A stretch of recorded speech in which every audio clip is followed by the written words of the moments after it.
15 টাকায় 100 কিলোমিটার পথ পাড়ি, এমন চমকপ্রদ দাবিতে আলোচনায় ঠাকুরগাঁয়ের বালিয়াডাঙ্গির এক যুবক। জ্বালানি তেলের ঊর্ধ্বগতির এই সময়ে তার এই দাবি ঘিরে তৈরি হয়েছে কৌতূহল, পাশাপাশি দেখা দিয়েছে নানা প্রশ্ন।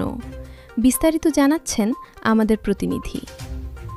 দেশে জ্বালানি তেলের সংকটে যখন সাধারণ মানুষের নাভিশ্বাস উঠেছে, ঠিক তখনই বিকল্প সমাধানের দাবি নিয়ে সামনে এসেছেন বালিয়াডাঙ্গি উপজেলার এক তরুণ উদ্ভাবক। তার দাবি, বিশেষ এক পদ্ধতির মাধ্যমে মোটরসাইকেল মাত্র 15 টাকার খরচে প্রায় 100 কিলোমিটার পথ চলতে সক্ষম।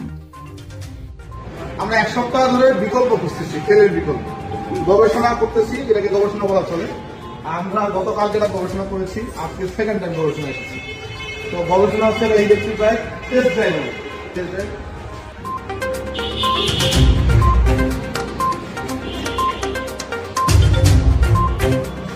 যেটা টেস্ট ড্রাইভ, যেটা বলা হচ্ছে যে 15 টাকা খরচ করে আপনি 100 কিলোমিটার পথ পাড়ি দিতে পারবেন।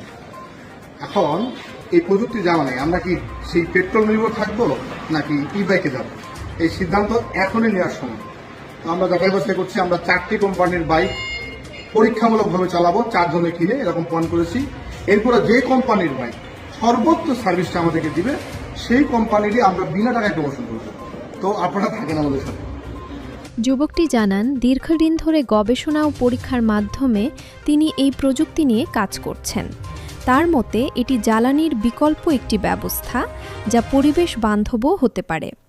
তবে আপাতত তিনি এর বিস্তারিত প্রকাশ করতে চান না। যদি এটা সত্যি হয় তাহলে তো অনেক উপকার হবে, যাচাই করা দরকার।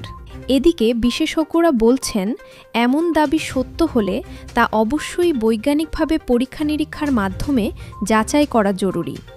কারণ এত কম খরচে এত দীর্ঘ পথ চলার বিষয়টি প্রযুক্তিগতভাবে বড় একটি প্রশ্ন। এটি সত্যিই যুগান্তকারী আবিষ্কার নাকি শুধুই আলোচনার বিষয়, তা জানতে অপেক্ষা করতে হবে আরও কিছু সময়। দেশি ও আন্তর্জাতিক সর্বশেষ খবর পেতে আমাদের সঙ্গেই থাকুন।